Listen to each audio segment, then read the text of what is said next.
இப்போ ஜேசன் சஞ்சய் அவர்களுடைய திரைப்படம் வந்து பார்த்தீங்கன்னா தயாராகிட்டு இருக்கு. வெகு விரைவில் வெளிவரும் அப்படின்லாம் சொல்லிட்டு இருக்காங்க. இதுல வந்து பார்த்தீங்கன்னா, விஜய்யுடைய நெருங்கிய உறவினரும் அவர் கூட தான் இருக்கிறாரு. எஸ். அவரோட கைட்லைன்ஸ்ல தான் போயிட்டு இருக்கு அப்படின்றாங்க. ஆனா வெளில வர தகவல்லாம் பார்த்தீங்கன்னா, விஜயும் ஜேசன் சஞ்சய்க்கும் அப்படி ஒரு சண்டை நடந்தது தெரியுமா அப்படின்றதெல்லாம் இருக்கும்போதே நான் நினைக்கிறேன், என்னையா இது ஒரே காமெடி பண்ணிட்டு இருக்காங்க அப்படின்ற மாரி. 2 பேருக்கு மன வருத்தம் இருக்கிறது உண்மைதான். அதை டெவலப் பண்ணி 2 பேரும் சேர விடாம பார்த்துப்பாங்க போல இருக்கு சார். அதுதான் ஏதோ ஒரு பிரச்சனை ஒன்று போயிட்டு இருக்கு. அதை அணைக்க பார்க்காம ஒரு பக்கம் சங்கீதா திட்டுறது, ஒரு பக்கம் ஜேசன் சஞ்சய்க்கும் விஜய்க்கும் தகராறுங்கிறது, விஜய் அட்டாக் பண்ணுறதுக்கு ஜேஜ் ரெடியாக இருந்துட்டு இருக்காரு, டைம் பார்த்துட்டு இருக்காரு, டைம்லாம் நோட் பண்ணிட்டாருங்க அவங்களுக்கெல்லாம் பேசிகிட்டு இருக்காங்க. பட் இது எப்படி சொல்கிறதே தெரியல. என்ன பிரச்சனையாக இருந்தாலுமே அதை சேர்த்து வைக்கிறதுக்கு முயற்சி பண்ணணும். ஒரு மனுஷன் அரசியல் வந்ததுக்காக இப்படி இல்லாமல் அடிக்கிறது அது மிகப்பெரிய ஒரு தவறுங்க. பட் எல்லாருக்கும் ஒரு குடும்பம் இருக்குது. அது தயவுசெய்து யோசிக்கணும் பேசுகிறவர்கள். நான் இதுதான் சொல்லிக்க விரும்புகிறேன். நான் திரும்பி பேசுகிறவங்களுக்கு அது வந்து ரிட்டர்ன் அடிக்காதுன்னு என்ன சொல்ல முடியும் நமக்கு அதை. அதனால் முடிந்த வரைக்கும் நல்லது செய்யணும். நல்லது செய்யணும்னா விலகி போகிற மற்றவர்கள் இப்படி இதை தான் சொல்லிக்க விரும்புகிறேன். பட் இங்கே ஜேசன் சஞ்சயனுடைய தனிப்பட்ட ஒரு முயற்சி எடுத்தது உண்மை, அதெல்லாம் மறுப்பதற்கில்ல. விஜயுடைய மறைமுக ஆதரவு நிறையா இருந்தது. அதை தடுப்பதற்கு அவர் என்னங்க, விஜய் என்ன சஞ்சய் அவர் என்ன விரோதிகளா 2 பேரும் கிடையாது. பட் இங்கே விஜயுடைய நெருங்கிய உறவினர், அதாவது விக்ராந்த் அவருடைய அந்த இதில் வரும். பட் அவர் வந்து ஒரு படம் இருக்குன்னு டைரக்ட் பண்ணிருக்காருன்னு நினைக்கிறேன். அவரு ஒரு படம் டைரக்ட் பண்ணிலாம் பண்ணும்போது ஜேசன் சஞ்சய் கிட்ட இருந்து அவங்க பெரியம்மா மூலமாக லண்டனில் வந்து லைக்காவுடைய சுபாஷ்கரன் அவங்கெல்லாம் நல்லா தெரிந்தவங்க. இப்படிலாம் வரும்போது தான் ஜேசன் சஞ்சய் கிட்ட ஒரு கதை இருக்குன்னு சொல்லப்பட்டு இங்கே விஜய் உறவினர்கிட்ட அந்த கதை இங்கே வந்து அவரு கேட்டு அவரு மிரண்டு போய் பிரமாதமான ஒரு கதையாக இருக்கே ஜேசன், நம்ம ப்ரொடியூசர்கிட்ட பேசுவோங்கும் போது தான் ஒட்டுமொத்தமாக லைக்காவுக்குள்ளே போகிறாங்க. லைக்காவுக்குள்ளே போகும்போது தான் இந்த கதை இருக்குன்னு சொல்லும் போது தான் அவர் கூடவே இருக்கார். ஜேசன் சஞ்சய்க்கு இன்னமும் அவர் கோ டைரக்டராக தான் இந்த படத்தில் ஒர்க் பண்ணிட்டு இருக்கார். வேற சொல்லும் போது தான் லைக்கா கேட்குறாங்க, பிரமாதமாக இருக்குது கதை அப்படிங்கும்போது தான் உடனடியாக படம் தயாரிக்கிறாங்க. இங்கே லைக்கை வந்து நன்றி கடன் இருக்கு உங்கள் அப்பாவுக்குங்கும் போது தான் கத்தி ஃபஸ்ட்டு படம் விஜய் பண்ணி கொடுத்தது. அவருடைய பிள்ளைக்கு நாங்கள் ஃபஸ்ட்டு படம் தரணும்னு சொல்லிட்டு தான் மீண்டும் ஒரு கொடுத்தாங்க. கிட்டத்தட்ட படம் முடிஞ்சிருச்சு. அதில் ஒரு கேமியோ வேறு பண்ணியிருக்காரு. படம் எக்ஸலண்ட்டாக வந்திருக்கான் படம். இப்படி ஒரு டைரக்டர் கிடைச்சி தமிழ் திரையுலகத்துக்கு பெருமை சேர்க்கிறார் ஜேசன் அப்படிங்கிற நல்ல பேர் எடுத்திருக்காரு. ஸோ யூனிட்டில் ஸோ இப்படி ஒரு பக்கம் போயிட்டு இருக்கும்போது இந்த பக்கம் வந்து விஜய் ஜேசன் சஞ்சய்க்கு ஒரு வில்லனாக இருக்கார், படங்கள் பண்ணுறது எதிர்ப்பு தெரிவிக்கிறாரு பேசுகிறதெல்லாம் வந்து அது வந்து கொஞ்சம் கூட நியாயமாகவே இல்லை என்னுடைய பாயிண்ட் ஆஃப் வியூவில். ஏன்னா படம் இவ்வளோ தூரம் நடந்து முடிஞ்சிச்சு, நடுவில் எந்த இடையூறுமே இல்லையா சார்? படம் முடிஞ்சிருச்சு, படம் ரிலீஸ் ஆக போகுது. படம் லைக்காக பார்த்துட்டு மிரண்டு போயிருக்காங்க. சந்தீப் கிஷன்லாம் பார்த்துட்டு என்ன இப்போ என்னுடைய ஒரு மாஸ் ஹீரோவை கிரியேட் பண்ணிட்ட ஜேசன் சொல்லி அவரு ரொம்ப வாழ்த்துக்கள் சொல்லிட்டு இருக்காரு. அடுத்து இருக்கிற மிகப்பெரிய லிஸ்ட்டில் ஹீரோக்கள் வந்து ஜேசன் செஞ்சுக்கிட்ட கதை இருக்கான்னு கேட்டுட்டு இருக்காங்களாம். இது எப்படி பார்ப்பீங்க நீங்கள்? ஃபஸ்ட்டு இதை வெளியில் வரட்டுன்னு சொல்லிட்டார். ஸோ இந்த மாதிரி ஒரு இதில் போயிட்டுருக்காரு. இதுக்கிடையில் இவங்களும் பிரச்சனைன்றாங்க. இங்கே விஜய் எந்த அளவுக்கு ஒரு அன்பு வச்சுருந்த ஒரு விஷயத்தை நான் சொல்லிக்கலாம் இந்த இடத்துல விரும்புகிறேன்.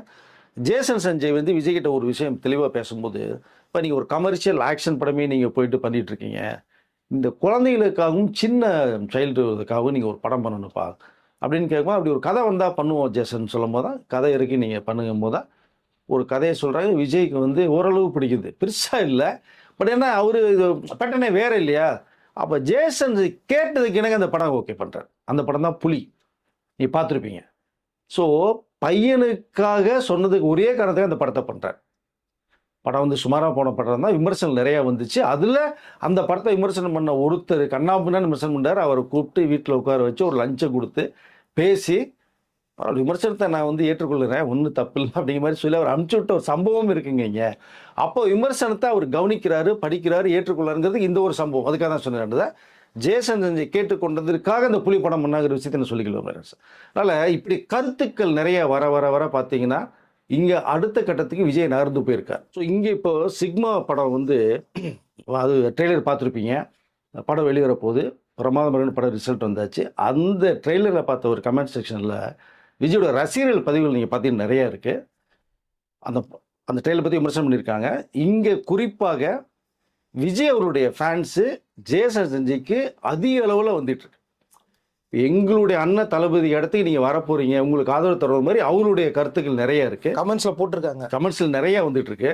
அதில் இருக்குது, நீங்கள் பார்த்தீங்கன்னா தெரியும். இதில் இன்னொரு பதிவையும் அவங்க தெளிவாக சொல்லிக்கிறாங்க. ரசிகர்களுடைய அன்புக்காக நீங்கள் வந்து இவ்வளோ ஆதரவு இருந்தது விஜய்க்கு, என்ன வாழ வச்சு இந்த நிலைமை கொண்டு போன ரசிகர்களுக்கும் மக்களும் ஒன்று செய்யணும் அப்படின்ட்டு தான் சினிமாவை ரொம்ப ரொம்ப ரொம்ப விரும்புகிறவர். அது சினிமா தான் ரொம்ப சொல்கிறேன்னா சில பேர் சொல்லுவாங்க ஃபஸ்ட்டு லவ்வர்மாங்க, ஃபஸ்ட்டு பொண்டாட்டின்னு சொல்லுவாங்க. அது மாதிரி தான் விஜய். ஸோ சினிமாவையே விட்டுட்டு அந்த ரசிகர்களுக்காக மக்களுக்காக வந்து விஜய் வேணான்னு சொல்லிட்டு அரசியலுக்கு வந்து ஒரு விஷயத்த பண்ணுறதுக்கு இப்போ ரெடி ஆகிட்டார். அதே ரசிகர்கள் தான் இப்போது அவருடைய கருத்துக்கள் நிறைய பதிவு பண்ணால் அதுலேயும் இருக்குது. நம்மளுடைய சேனல் நிறையா இருக்குது, நீங்கள் பார்த்தா தெரியும். இது விஜயும் பார்த்துட்டு தான் ஒரு தகவல் வருது. ஸோ அப்போ அவருடைய விருப்பம் என்னென்னா, எங்களுக்காக நீங்கள் விரும்பின ஒரு சினிமா விட்டு நீங்கள் விலகி வந்துட்டீங்க, அரசியலுக்குள்ளே போகிறீங்க, ரொம்ப சந்தோஷம். எங்களுடைய ஆசை ஒன்று இருக்கு இல்லையா, நீங்கள் அரசியலுக்கு வந்துட்டு எங்களுக்காக ஓகே, உங்களை உட்கார வைக்கிறதுக்கு நாங்கள் ரெடியாக இருக்கோம். என்ன உங்கள் மேலே கருத்துக்கள் வந்தாலுமே பிரச்சனைகள் வந்தாலுமே அதை நீங்கள் பார்த்துக்கிறேன்னு சொல்லிட்டீங்க. அந்த மகளிர் தினத்தில் பேசினார். ஆனால் உங்களை வந்து வெற்றி பெறறதுக்கு எங்களுடைய ஒத்துழைப்பு 100% இருக்குங்கிறது விஜயோட ரசிகர்களுடைய மிகப்பெரிய குரலாக இருக்குது, பதிவாக இருக்குது. அவருடைய கருத்து இங்கே இன்னும் மெயினாக வருது அப்படின்னா, நீங்கள் குடும்பத்தொட்டு இந்த சலசலப்புக்கு மத்தியில் நிறைய பேர் பேசுகிறதுக்கு இடம் கொடுக்க வேண்டாம். தயவு செய்து நீங்கள் உங்கள் ஃபேமிலியில் சங்கீதா அவருடைய பசங்களோடும் நீங்கள் சேர்ந்து இருக்கிறது தான் எங்களுடைய ஆசை, எங்களுடைய எண்ணம். அப்படி நீங்கள் இருந்தீங்கன்னா எங்களுக்கு ரொம்ப பெருமையாக இருக்கும், சிறப்பாக இருக்கும். உங்கள் அரசியலில் நாங்கள் உட்கார வைக்கிறோம், நீங்கள் வீட்டில் போய் சங்கீதோட உட்காந்து செலிப்ரேட் பண்ணுங்கிறது எங்களுடைய ஆசை அப்படிங்கிற விஷயத்தையும் நிறைய பதிவு பண்ணியிருக்காங்க. ஸோ இந்த நேரத்தில் வந்து ரசிகர்களுடைய பதிவாக இது வந்து விஜய் பார்க்குறாரு. இதில் இன்னொன்று குறிப்பாக சொல்லணும்னா, ஒரே ஒரு ஃபோட்டோ மட்டும் நீங்கள் 2 பேர் சேர்ந்துட்டு தான் ஒரு பதிவு மட்டும் வெளியில் விடுங்க. ஜனநாயகன் படத்தை எந்த அளவுக்கு செலிப்ரேட் பண்ண காத்துட்டு இருக்கோமோ அதை விட அதிக அளவுக்கு செலிப்ரேட் நாங்கள் வந்து ரொம்ப ஆவலோட காத்துட்ருக்கோம். அப்படிங்கும்போது இங்கே அவருடைய எண்ணங்கள் நீங்கள் பார்க்கணும். ஒரு ஃபேமிலி பிரியக்கூடாது, ஒன்று சேரணும், அவருடைய அன்பை ஆதரவையும் காட்டுறாங்க. ஆனால் விஜய் பிடிக்காதவர்கள் வெளியில் என்னென்ன பேசிகிட்டு இருக்காங்க, தாறுமாற எப்படியாவது பிரிஞ்சு போகணும், பசங்களை அடித்து காலி பண்ணணும், விஜயை தனிமரமாக்கணும். பட் நல்லது நினச்சா நடக்கும், கெட்டது நினச்சா நடக்காது.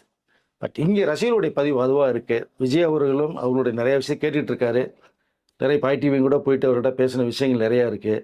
சேர்ந்துட்டதாக ஒரு தகவல், ஒரு வீடியோ, ஒரு ஃபோட்டோ ஒன்று அவர் சார்பாக சொல்லிவிட்டு வெளியில் வந்தது அப்படின்னா மிக சிறப்பாக இந்த நேரத்துக்கு இருக்கும்னு நினைக்கிறேன். அதனால் ஒரு விஷயம் வெளியில் போயிருக்கு, பட் இருந்தாலும் ஓகே அதை பார்த்துக்கிறேன்னு சொல்லியிருக்காரு. நிறைய விஷயங்கள் பேசப்பட்டுருக்கு. இதுக்கு நடுவில் அவர் நண்பர்கள் பேசுகிறதை தவிர இப்போ எஸ்ஏஎஸ் அவர்கள் வந்து வயதின் மூப்பர் காரணமாக கொஞ்சம் உடல் செல்லும் தான் விஷயத்தை சொல்லியிருக்கோம். இப்போ அவரும் வந்துட்டார், வந்து விஜய் கிட்டேயும் பேசியிருக்காரு, சங்கீதா கிட்டேயும் பேசியிருக்காரு. சங்கீதா எங்களுக்கு மருமகள் இல்லை, மகம் மாதிரி எங்களுக்கு பசங்க மேலே அவ்வளோ உயிர் வச்சு விஜய்க்கு மிகப்பெரிய உதவிகரமாக இருந்தாங்க சங்கீதா. நாங்கள் பார்த்ததை விட சங்கீதா பார்த்தது அதிகம் அப்படிங்கிறத பதிவு பண்ணியிருக்காங்க எஸ்ஏஎஸையும் சோபா அவர்களும். ஸோ இப்போ இதையும் விஜய் கேட்டிருக்காங்க.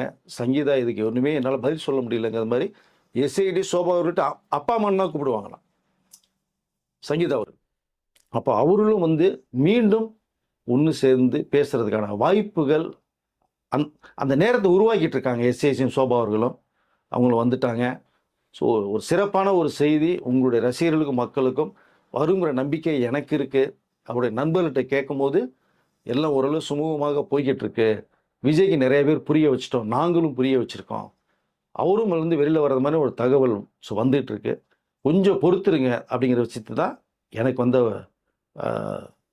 அதை எனக்கு வந்து ஒரு தகவலை நான் நினைக்கிறேன். பட் அதை இந்த நேரத்தில் சொல்லிக்கல நான் விரும்புகிறேன். நம்ம நேயர்களுக்கும் இதை பார்க்குற நம்ம பப்ளிக் நேயர்கள் வந்து தயவுசெய்து உங்களுடைய கருத்துக்களை பதிவு பண்ணுங்கள். விஜய்க்கு மீண்டும் ஒரு விஷயத்த சொல்லுங்கள். அவர் பார்க்குறது மாதிரி தான் இருக்கார், பார்த்துட்டு தான் இருக்கார். பார்க்கலாம், எல்லாமே வந்து ஒரு விஷயம் நல்லபடியாக நடக்கும்னு நான் நினைக்கிறேன். அது விரைவில் நடக்கும் தான் நான் சொல்லிக்கல விரும்புகிறேன் சார். ஓகே, பரவாயில்ல. ஏன்னா முழுக்க முழுக்க நெகட்டிவ் பதிவுகளாக வந்துட்டே இருக்குது. விஜயும் சங்கீதாவும் சேரவே மாட்டாங்கன்னு, சேரக்கூடாதுங்கிற மாதிரி தான் வீடியோ வந்துட்டு இருக்கு. எனக்கு தெரிஞ்சு விஜயும் சங்கீதா சேரணும்னு சொல்லிட்டு நீங்க மட்டும்தான் வீடியோ போடுற மாதிரி. என்னன்னா சார், குடும்பத்துல பிரச்சனை வரும், தப்பு இல்லை, அதில் அடிச்சு என்ன சாதிக்க போறாங்க? அவங்க பிரிஞ்சு போய் யாருக்கு என்ன லாபம்? அரசியல் வந்து ஒரே கரம் தானே அடிக்கிறீங்க, நீங்க பிரிஞ்சு போன்னு நினைக்கிறீங்க.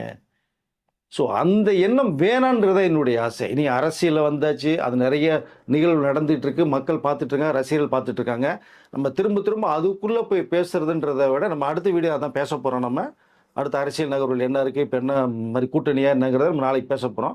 பட் அதற்கிடையில் இன்றைக்கு நம்ம அவருடைய விஜயோட நெருங்கி நண்பர்கள்ட்ட சில விஷயங்கள் பேசும்போது இந்த மாதிரி சில கருத்துக்கள்லாம் நமக்கு வந்திருக்கு. பழைய விஜய் வீட்டில் இப்போ இருக்காரு, வீட்டு தோட்டத்துலலாம் வேலை செய்கிறாருன்னு சொல்கிற போது இந்த விஷயம் வந்து நிறைய பேருக்கு தெரியாது. எமோஷனலாக இருக்காரு, டென்ஷனில் இருக்காருன்றாங்க. அது எங்கே இருக்கணுமோ அங்கே இருப்பார்.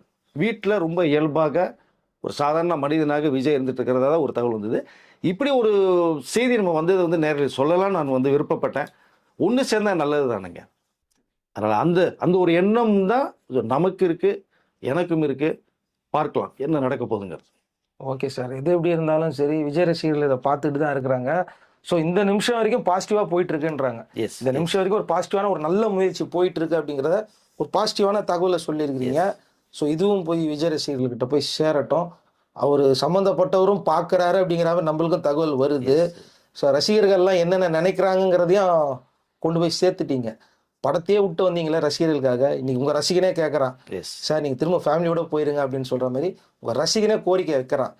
எல்லாத்தையும் காது கொடுத்து கேட்குற மாதிரி இதையும் கேளுங்க அப்படிங்கிறத தான் சொல்ல வர்றீங்க. என்னென்னா இந்த இடத்துல ஒரே ஒரு சின்ன விஷயம் தான், எல்லாம் தெரிஞ்ச விஷயம் தான், திரும்ப நான் பதிவுக்குள்ள விரும்புகிறேன். எம்ஜிஆர் அவர்கள் இறுதி கட்டத்தில் ஒரு சூழ்நிலை இருக்கும்போது அங்கே அவருடைய ரசிகர்கள் எந்த அளவுக்கு நீங்கள் கோயிலில் பிரார்த்தனை பண்ணாங்க எப்படிங்கிறது, அதுதான் எம்ஜிஆர் சொன்னாங்க. உங்களுடைய பிரார்த்தனை என்னை மீண்டும் உங்களை வந்து சேர்த்ததுன்னு சொல்லி மீண்டும் முதலமைச்சராக இருந்தார் பட் அதே மாதிரி தான் இவருடைய பிரார்த்தனை அதிகமாக இருக்குது. விஜயும் சங்கீதாவும் சேரணுங்கிற அந்த ஒரு ஆசை, ஆவல் பல பேருடைய பிரார்த்தனை கண்டிப்பாக பலிக்கும் தான் நான் நினைக்கிறேன். நான் அதில் ஸோ விஜயும் சங்கீதாவும் மீண்டும் சேர்ந்து பழையபடி அவருடைய இனிமையான வாழ்க்கையை வாழ்ந்தால் நல்லா இருக்கும்னு நினைக்கிறேன். பார்க்கலாம். விஜய் சங்கீதா குறித்து மேலும் ஒரு நல்ல நல்ல ப்ளஸ்ஸான தகவல்கள், அடுத்த மூமெண்ட் என்ன அப்படின்னு வந்ததுன்னா அடுத்த வீடியோவில் கண்டிப்பாக அதையும் அப்டேட் பண்ணுங்கள். வேறு என்ன மூமெண்ட் போயிட்டு இருக்கு அப்படிங்கிற மாதிரி மீண்டும் அடுத்த வீடியோவில் சந்திக்கலாம். நன்றி. நன்றி.